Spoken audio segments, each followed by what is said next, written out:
Hello, welcome back to another episode of the Art of Screenwriting. My name is Anissa. Don't forget to like, share, and subscribe to this channel, and leave a comment on what videos you'd like to see next. Today's lesson is the art of building your world. Now, building your world is tricky, but with the right steps and a lot of outlines, we can get there. So, let's get started. What is the definition of world building?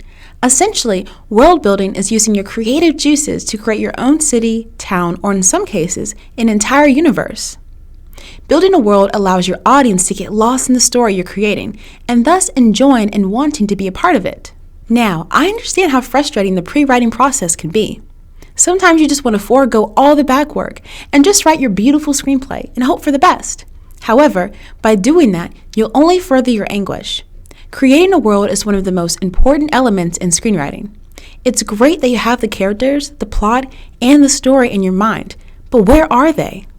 Are they in the middle of space? A small town in South Africa?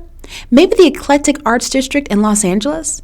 Wherever you decide to put your characters, you must take the time to build your world so your audience can be just as excited as you are. Now, just because you aren't writing the next Divergent or Hunger Games doesn't mean you can't skip on building your world. While sci-fi is usually what we think when we talk about world building, we must have that same energy in terms of drama, romance, and action films as well. Just think, could you imagine Gossip Girl anywhere other than Manhattan's Upper East Side? And don't even think about shooting Issa Rae's Insecure anywhere other than Inglewood. So remember the magic word, location. A great location has the power to turn a meh script into, girl, did you see that show? Now, the next step after choosing your location is to study it. If you, the screenwriter, is confused about your world, then how can you expect your audience not to be lost? You must know your world inside and out. How's the weather? Are there magical trees that eat people when the sun goes down? Is this a place where food deserts run rampant? Are the people generally nice, or is there an underlying sense of fear in the community? We need to know, we want to know, and we must know if you want your audience to keep watching. Next up, consistency.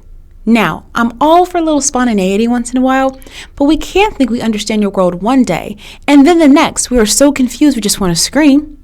Whether it's fantasy, science fiction, or drama, we need to be consistent and understand the rules of your world. Take, for example, the movie Parasite. A clear rule in this film was the distinct class and greed discrimination differences between the wealthy Park family and the destitute Kim family. As an audience, we saw how each family lived and how when interacting with each other, it wasn't buddy-buddy. It was, I work for you and I do as you say. The world showed how unless you are wealthy, you are not seen. When built in your world, the audience should know right away what they are dealing with. Is this a world where the rich shun the poor and the poor rise up to scam the rich? The more you know the rules of your world, the easier and more enjoyable it'll be for your audience to follow them. After you tackle on consistency, you should think about finding your inspiration from similar worlds.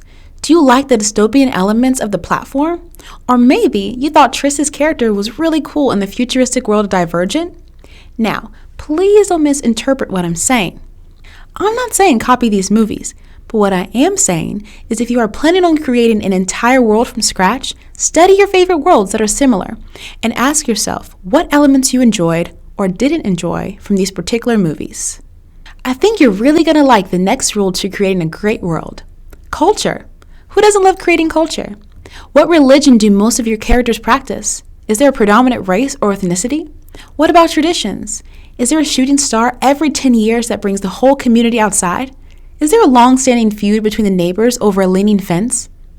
Once you add in these necessary elements, your world will naturally feel more organic and comfortable.